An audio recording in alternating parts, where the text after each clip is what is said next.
안녕하세요. 오늘은 1월 14일 화요일입니다.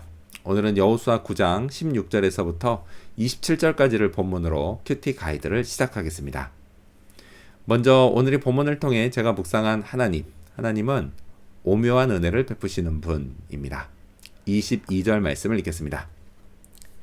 여호수아가 그들을 불러다가 말하여 이르되 너희가 우리 가운데에 거주하면서 어찌하여 심히 먼 곳에서 왔다고 하여 우리를 속였느냐. 기브온 족속은 여호수아와 족장들을 감쪽같이 속였습니다. 속된 말로 사기쳤습니다. 사기치는 건 분명 나쁜 짓입니다. 이건요 3살짜리 어린애도 압니다. 자, 이 사기에 속아 이스라엘은 넓은 땅을 차지하지 못하게 됐습니다. 전략적으로 또 경제적으로 손해가 이만저만이 아니었습니다. 세상의 법은 이런 자들을 그냥 두지 않습니다. 반드시 죗값을 치르게 합니다. 거룩하신 하나님도 그러지 않으실까요? 더욱이 하나님의 백성들을 속였으니 말이죠. 하지만 하나님은 이런 자들에게조차 은혜를 베푸셨습니다. 한 사람의 인간으로서 저는 가끔 이런 하나님의 은혜가 이해되지 않을 때가 있습니다.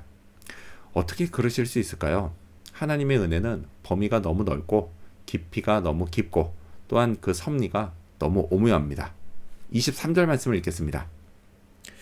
그러므로 너희가 저주를 받나니 너희가 대를 이어 종이 되어 다 내 하나님의 집을 위하여 나무를 패며 물을 깃는 자가 되리라 하니. 여호수아는 어이없으면서도 분명 화가 났을 겁니다. 그는 기브온 족속이 저주를 받게 될 거라고 말합니다. 하지만 그 저주조차도 결과적으로 보면 받을 수 없는 은혜를 받은 겁니다.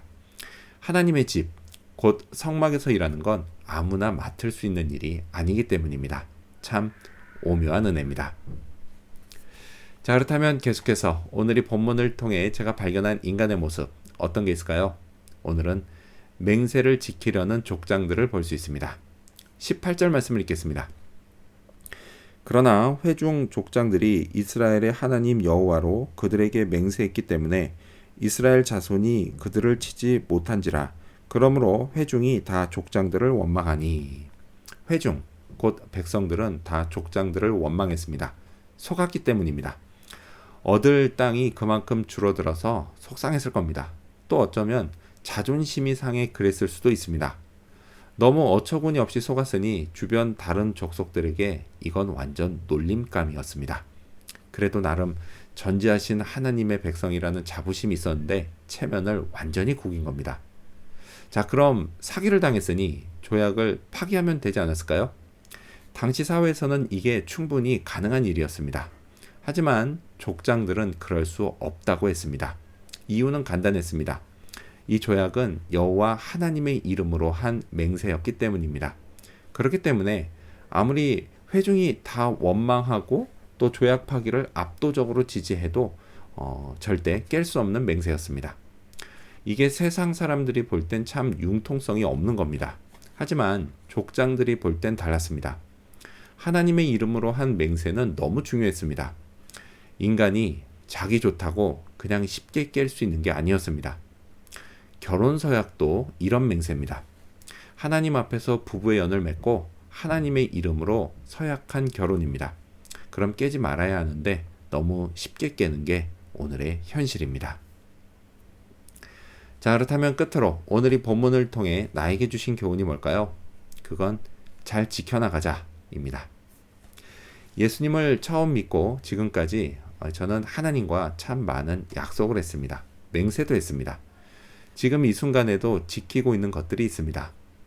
약속과 맹세라는 게 할 때는 계속 잘 지킬 것 같은 그런 기분이 듭니다. 하지만 실제로는 그렇지가 않습니다. 제 아무리 나라의 원수인 대통령이 한 약속과 맹세라도 정말 바람에 지나지 않은 걸 볼 수 있습니다. 근데 실은 저도 그렇습니다. 얼마 지나지 않아 계속 지키는 게 참 힘들다는 걸 깨닫습니다. 그럴 땐 꼭 대안들이 나타납니다. 그것들을 선택하고픈 유혹이 밀려옵니다. 마음속에서요, 그렇게까지 꼭 약속과 맹세를 지킬 필요가 있냐? 라고 하는 저를 향한 원망의 소리가 들려옵니다. 이런 걸 뿌리치는 게 참 힘듭니다. 저도 죄성을 지닌 연약한 인간이기 때문입니다. 그래도요, 어쨌든 힘 닿는 데까지 애써야겠습니다. 지키려고 안간힘을 써야겠습니다. 제게 구원의 약속을 끝까지 지키시고 변함없이 은혜를 베푸시는 하나님을 생각하면서 말이죠. 오늘도 성령의 도우심을 구하며 약속과 맹세를 잘 지켜나가는 그런 하루가 되어야겠습니다. 기도하겠습니다. 오묘한 은혜를 베푸시는 하나님, 하나님께 한 약속과 맹세를 잘 지켜나가게 도와주시옵소서. 예수님 이름으로 기도합니다. 아멘.